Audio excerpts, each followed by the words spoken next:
ఈ రోజే డౌన్లోడ్ చేయండి. మీ ఫేవరెట్ షోస్ చూడండి. నాన్న రోహిత్, ఈ పాలు కొంచెం ప్రీతికి వినానా? సరే అమ్మా.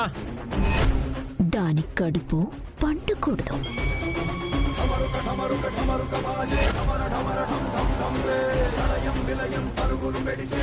హలో, లీలావతమ్మ గారు కలిపిన పాలల్లో అనన్యమ్మ గారు ఏదో కలిపారమ్మా. విష పదార్థం అయ్యుంటుందని నా అనుమానం.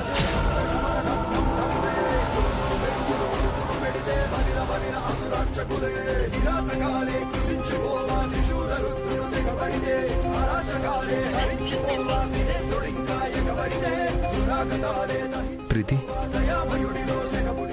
డ్రైవర్, కార్ పోని తొందరగా. పాలు తీసుకో.